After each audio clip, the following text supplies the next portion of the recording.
Bon, j'ai beau avoir vu Détroit il y a 4 jours, j'ai toujours le film qui me reste coincé dans la tête comme une vieille musique des années 90. J'ai l'impression qu'à chaque film de Catherine Bigelow, sa caméra réussit à me faire passer pour un fantôme au cœur d'un scandale qui te retourne les tripes de long en large et en travers. Ce qui m'a toujours plu chez cette réalisatrice, en plus de son sens de la contextualisation historique et toute l'ironie qu'il peut y avoir à transposer l'histoire à notre époque, c'est le fait qu'elle arrive à mélanger les genres avec une dextérité très particulière qui n'appartient qu'à elle. Sans déconner, j'ai vraiment eu l'impression que le film passait d'un documentaire extrêmement poignant à un film d'action d'une intensité rare, puis à un film d'horreur insupportable à regarder, et enfin à un drame judiciaire. Je vous assure que Bigelow ne force jamais ses transitions, et le meilleur dans les 2h30 que dure le film, c'est qu'on est tellement happé par l'histoire et ses personnages qu'on n'y voit vraiment que du feu. Et en parlant de feu, ce film est full of rage, mais à tel point qu'on se croirait vraiment dans le 5e cercle de l'enfer, vraiment. La seconde partie du film est clairement horrifique, à tel point que ça a réussi à fracasser ma crédulité face à toute cette histoire avec un uppercut en plein dans les émotions. Ça marque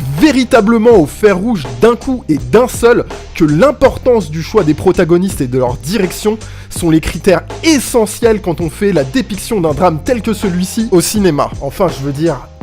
Damn! Sans déconner, Pennywise y passe pour une baltringue sur l'échelle de la torture psychologique face au personnage qu'incarne Will Poulter dans le film. Ce qui prouve qu'avec Catherine Bigelow, j'avais vraiment oublié à qui j'avais affaire en entrant dans la salle, parce qu'ici je me suis retrouvé fasciné à faire face à tout ce qui se passait à l'écran, les yeux complètement écarquillés comme des soucoupes, par des choses ou des actions qu'en temps normal j'aurais eu du mal à regarder. Cette part d'histoire, bien que procédurière dans sa dernière partie, est travaillée avec une force unique qui en fait une superbe leçon de cinéma. C'est fort, brutal, lourd et impactant, et après tout, c'est exactement ce que je recherche en allant voir du bon cinéma.